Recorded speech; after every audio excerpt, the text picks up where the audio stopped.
Welcome back, students, to the second lecture of Indian economy.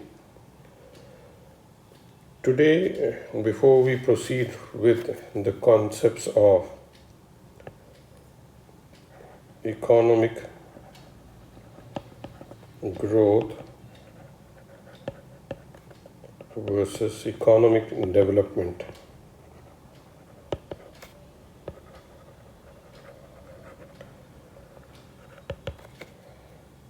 before we proceed with these two things, right, that is economic growth, economic development, let's talk about some of the aspects of the factors that are concerned with economic growth and economic development. Like many a times we'll be hearing the terminology GDP or per capita income in development case, human development index, or we're talking about national income in economic growth or disposable income, right? So without understanding these terminologies, we cannot understand or we cannot go ahead with economic growth and economic development. So, what exactly do we mean by national income? We need to understand these terms beforehand to understand economic growth, the concept of economic growth or economic development. It is, what's national income? National income per se is the total value of nation's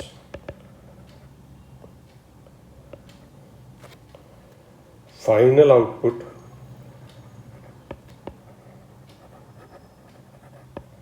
of goods and services produced in a year.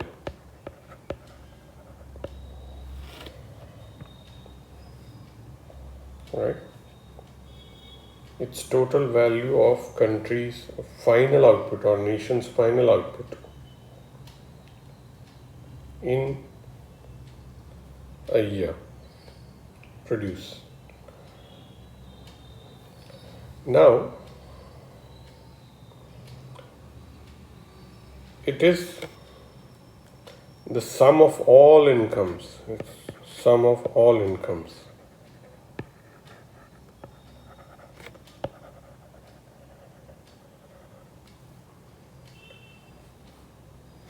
Earned by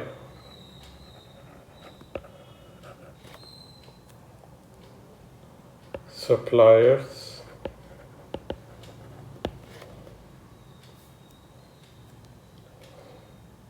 sum of all incomes earned by suppliers for their contribution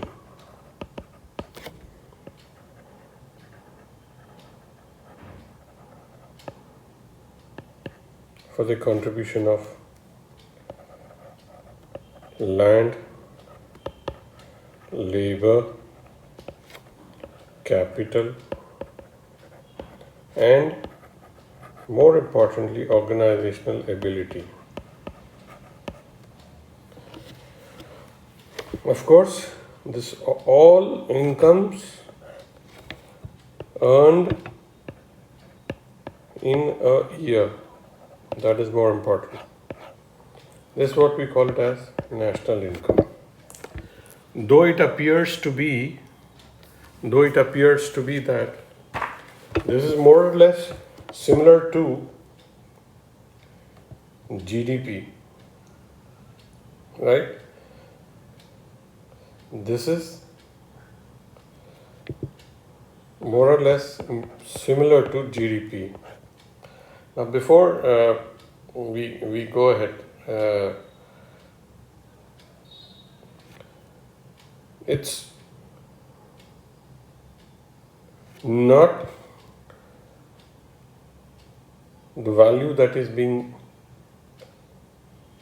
accounted for the income, right? Whereas, what do you mean by GDP? GDP is total value of goods and services produced by a country in a year,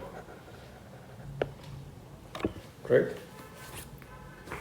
Now, the difference between these two is, here we are talking about sum of all incomes, right? Now, it can be the national income also includes the value of goods and services being produced by a country, right? The word important is by a country. Here it is total value of. They are appearing to be similar. Total value of nation's final output of goods and services produced in a year. Total value of goods and services produced by a country in a year, right? GDP, measurement of GDP, or GDP is the value which is calculated for the goods and services being produced within. That is what we mean by a country, right? That is what we mean by a country. This may be not necessarily be within, but maybe beyond the national boundaries. Like, for example, there might be some companies, some organizations which have their entities outside India. Take, for example, very classic example can be of Tata Motors. Tata Motors has a subsidiary by the name of JLR in UK. Though JLR is now a part of Tata Group, whatever the operations or whatever the output, its value is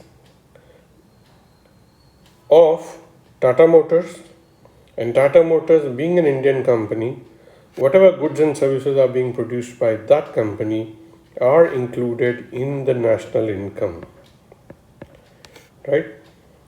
Whereas whatever the value of goods being produced by Tata Motors is included in the calculation of the GDP of the country. So here it is total value of nations.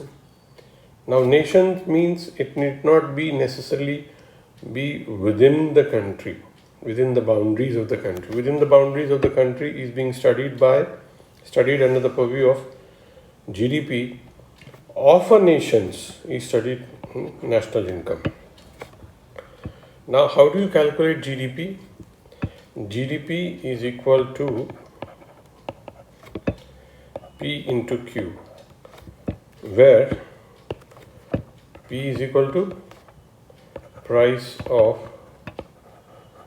goods and services, Q is equal to quantity of goods and services. Put it simply, right? This is the formula for that. Now, it can also be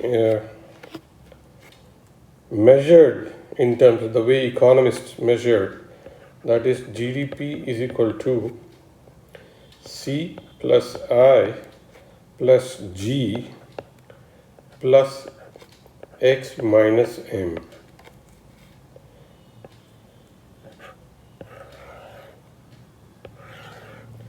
This is the way the economists are using it. Now, what is C? C is equal to consumption I is equal to investment,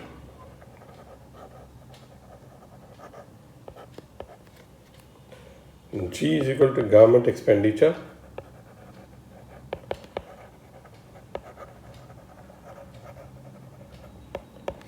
and X minus M reflects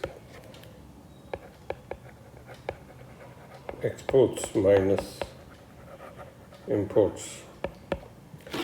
This is the way the economists are concerned while they calculate GDP.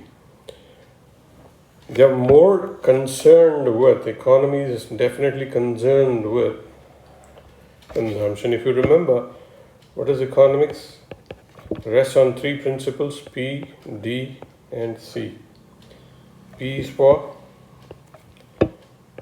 production, distribution, and consumption. Of course, consumption of goods and services. The main emphasis of any given economy is on, if you see very closely, it is on consumption. They try to push consumption. Means, in other words, consumption entirely depends upon two factors, that's demand and supply. They'll be trying to, consumption is there whenever there is demand for goods and services, followed by constant, steady supply. Then and then only you can say that consumption is always rising. Okay, that apart. Now, the second concept that we need to understand is GNP. What is it? It is total market value of goods and services being produced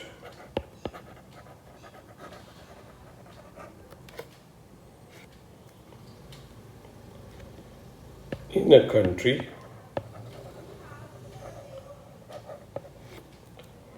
plus net factor income from abroad.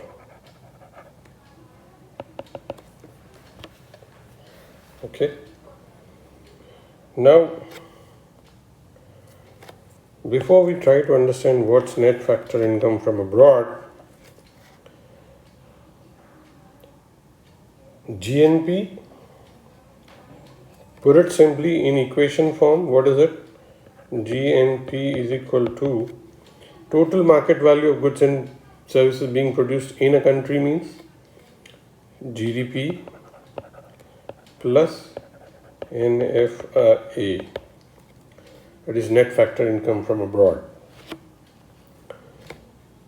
Further, you can write this equation in the above form. GNP is equal to, what is the GDP's equation? That is C plus I plus G plus X minus M plus NFIA.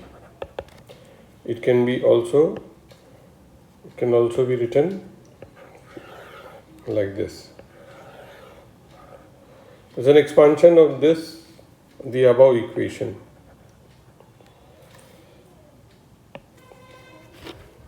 Now, what is net factor income from abroad?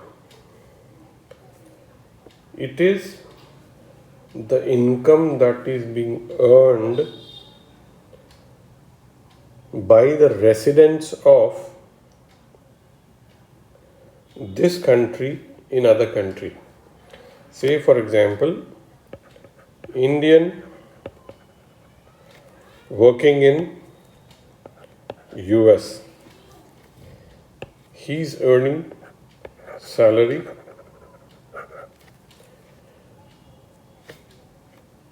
a US citizen working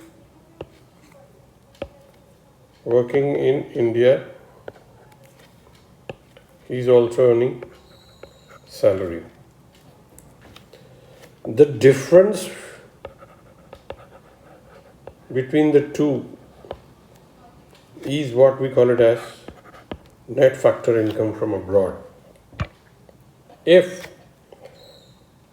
the salary of the Indian working in US is more than you receive factor income from abroad. That is factor income from abroad.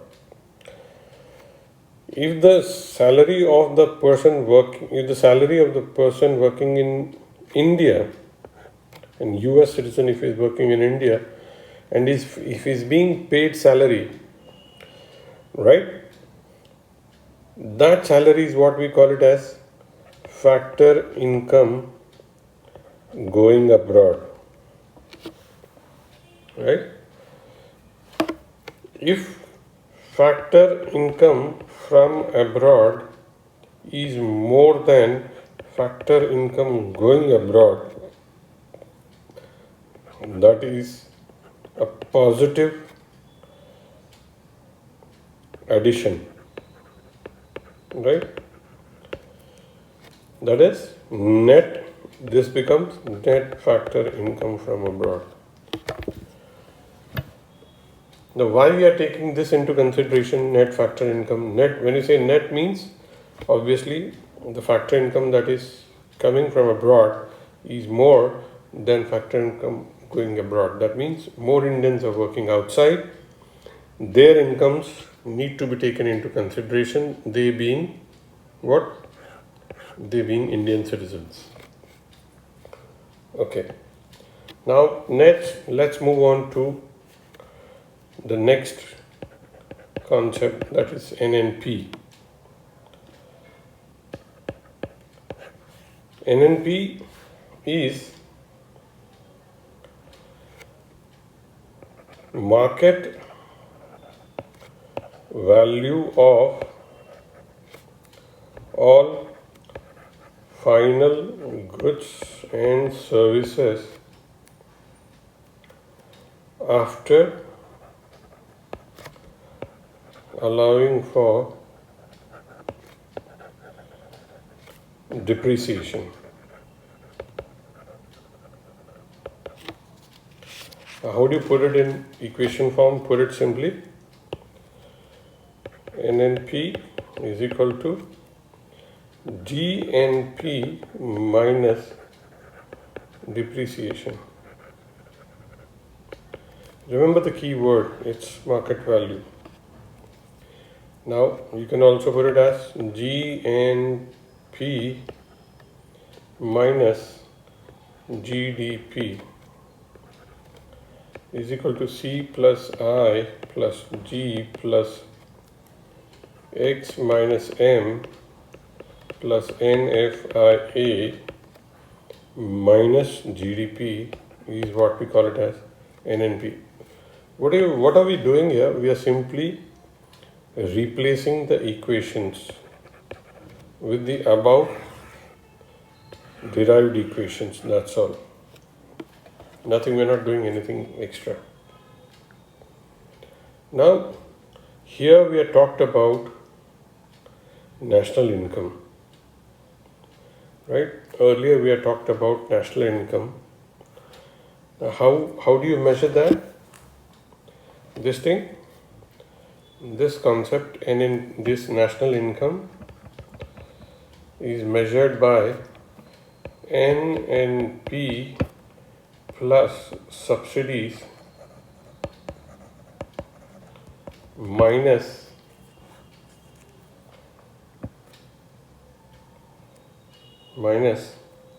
indirect taxes.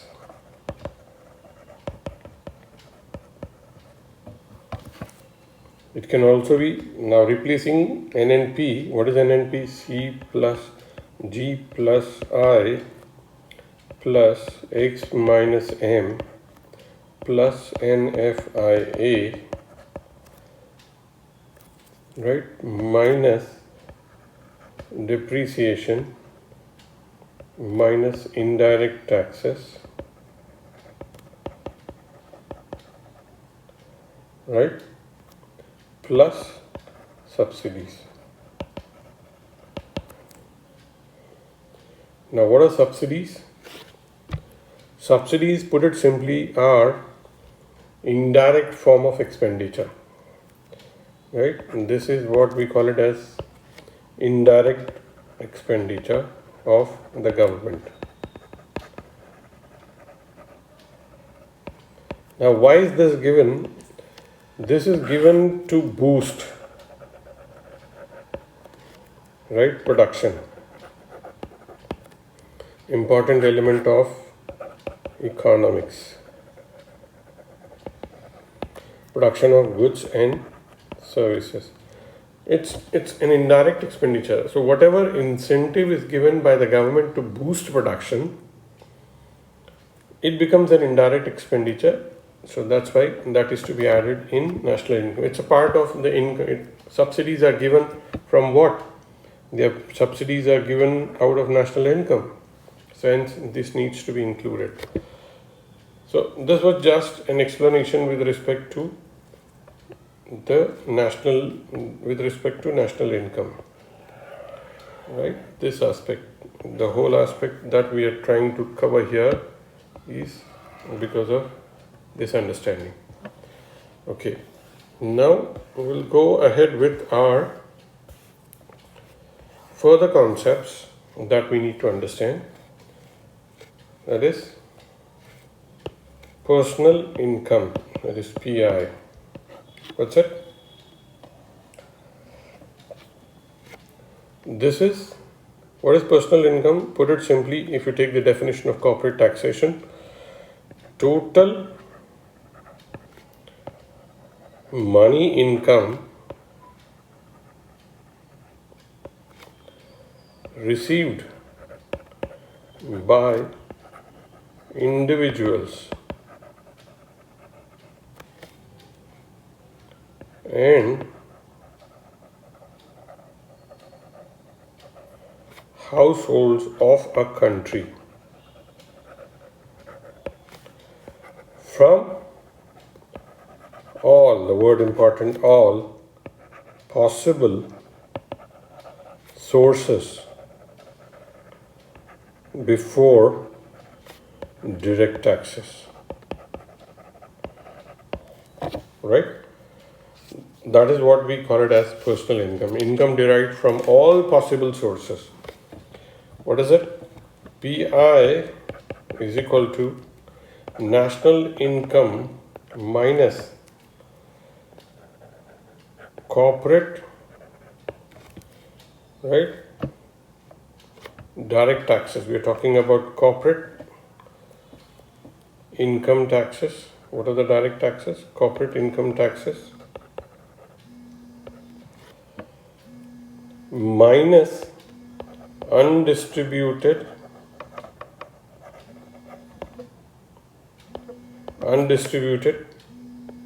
corporate profits minus social security contribution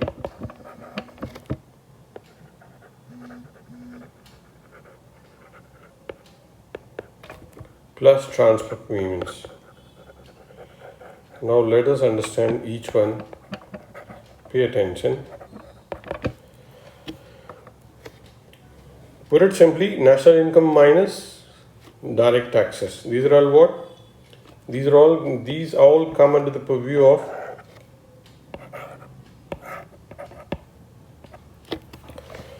corporate income tax, the income tax that are being paid by individual as well as the companies. Undistributed, if there are undistributed corporate profits, that needs to be deducted from national income. Undistributed corporate profits. Social security contribution, right? Social security contribution, a classic example can be education cess that every taxpayer is supposed to pay, or If you remember, quite some time ago, there was Kargil tax. Is what? It's a social security contribution. Or you might hear about COVID tax or pandemic tax. These are what? Social security contributions plus transfer payments. Any payment that is being made by an individual abroad, right? That is what we call it as transfer payments. Or any money that is being received from abroad, like people working outside, they are sending what? They are sending money to people who are residing in India, or there are people who are sending students some money outside, Indian students who are studying outside. Those are what we call it as transfer payments. Payments transferred into the country and out of the country. Those are called as transfer payments. Okay. Now we will talk further about the concept that is associated with national income, that is disposable income.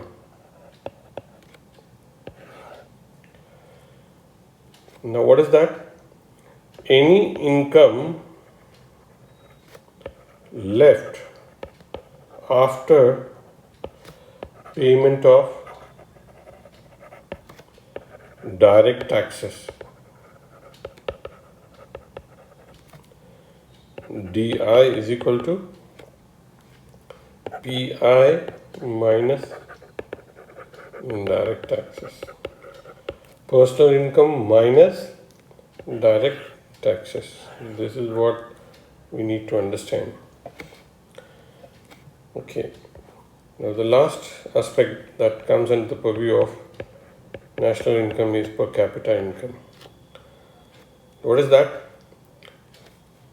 Put it simply, total national income divided by total national population.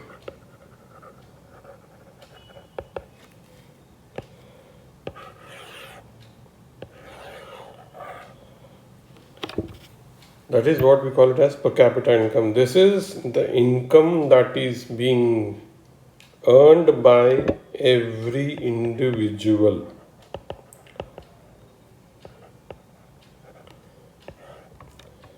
Per income per person.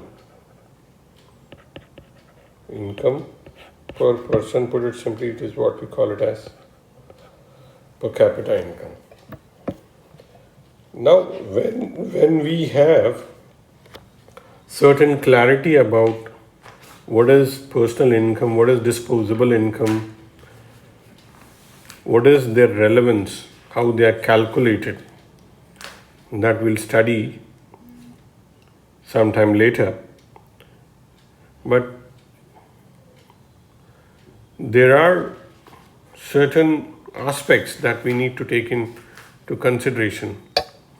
Now, why we are talking about these concepts, right? Why are we talking about these concepts? What is the use? What is the use of the above factors? Why do we need to study? You know, every country formulates economic policies. Simple example of that, every economy goes through what? The stages and state. These are what? These are the stages and state of an economy.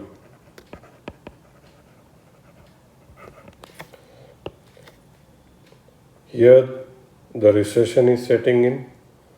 Here the lowest point of recession. Here the growth is happening. This is the peak of growth, right?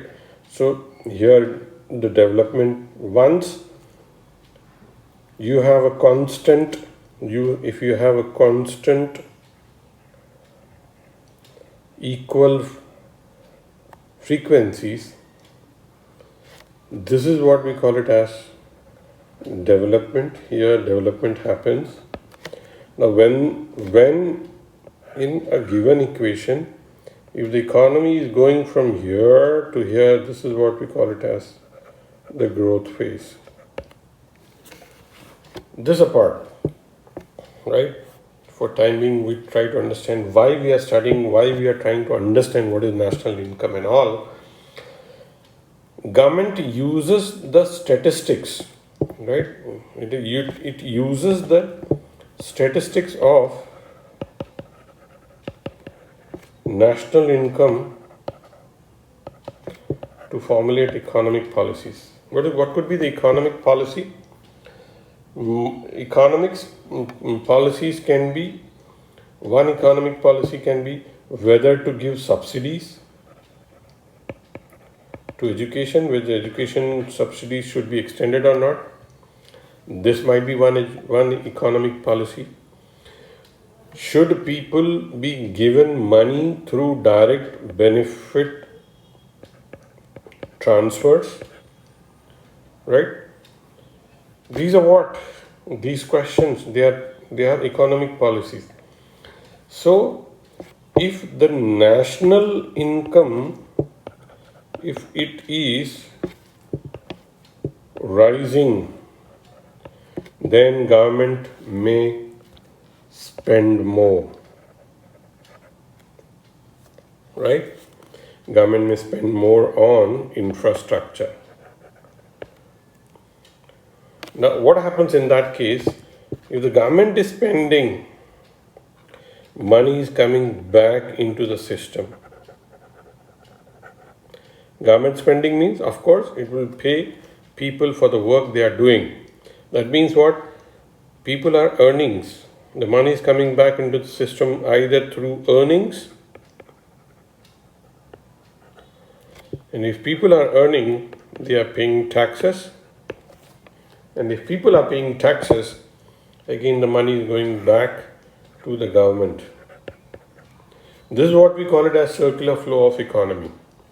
Now, when can you think of having these economic policies, like we discussed, whether the government should have educational subsidy, whether the government should make direct transfers, right, or not, depends upon the statistics that are going to be derived from national income. It also helps in understanding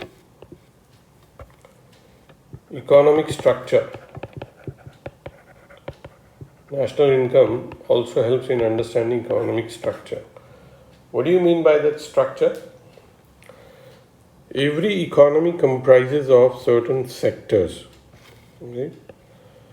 Economy, say for example, this is economy. It comprises of certain sectors: agriculture, services, manufacturing, remittances from abroad, consultancies, royalties, taxes, right? So all these are the components of economy, from where they come, money is coming and money is going out. So depending upon the national income statistics, we can alter the structure of economy by putting more pressure. Say for example, if you want to promote agriculture, if you have national income statistics which are favorable, which are positive, which are showing signs of growth, you can think of promoting growth, you can think of promoting agriculture by providing more what? Subsidies, by lowering taxes on agriculture. Of course, there are no taxes on that, but agriculture produce or promote agro-based industries.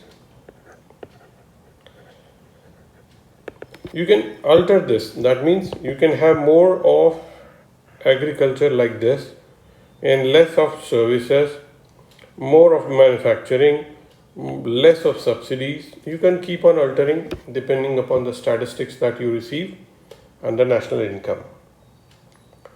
Also, national income gives you a perspective on like inter-sectoral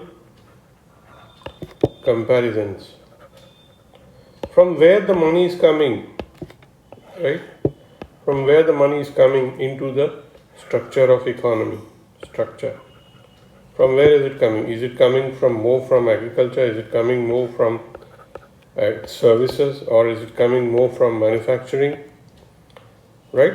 So depending upon this, if there is more money that is coming from, say for example, from manufacturing, you will try to have more emphasis on creating a conducive environment for manufacturing. If the GDP's contribution is having more of contributions from agriculture, then you will think about having more favorable climate for agriculture in the country. Intersectoral comparisons are possible by the data that is received through national income. National income also reflects, statistics reflects economic welfare, whether because of the data that you are receiving with respect to national income, it also indicates the economic welfare. If, say for example, if the per capita income, if it is rising, means what? People are having more disposable income. Now, if more disposable income with people means what? The government will try to create a conducive climate for consumption. Right? How the government is going to create more conducive environment for consumption is by lowering interest rates on loans. Right? Having less interest rate loans, that increases consumption. Consumption is increasing, people are aspiring more for consumption because they have more disposable income. That is there because per capita income has gone up.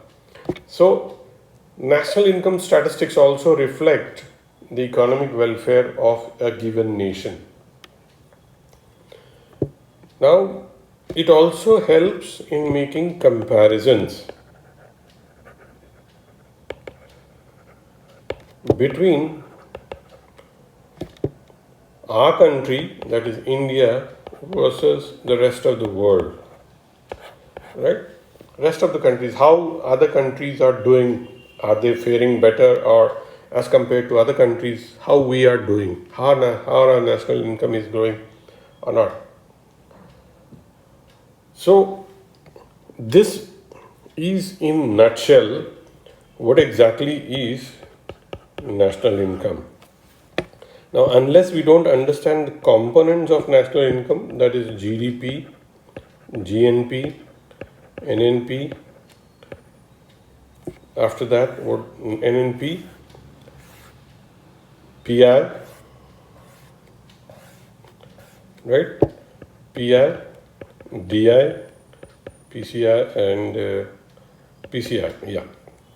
These are the factors of national income. If we don't understand this, if we will not be in a position to understand what is growth and what is development. So, just to make you an understanding, just to develop your understanding, just to make sense of what we are trying to understand, this is what we should be studying. What is national income? What is GDP? What is GNP? What is NNP? If we understand better, then the terminologies that are associated with these two concepts, we can understand better. That's all for now. Thank you.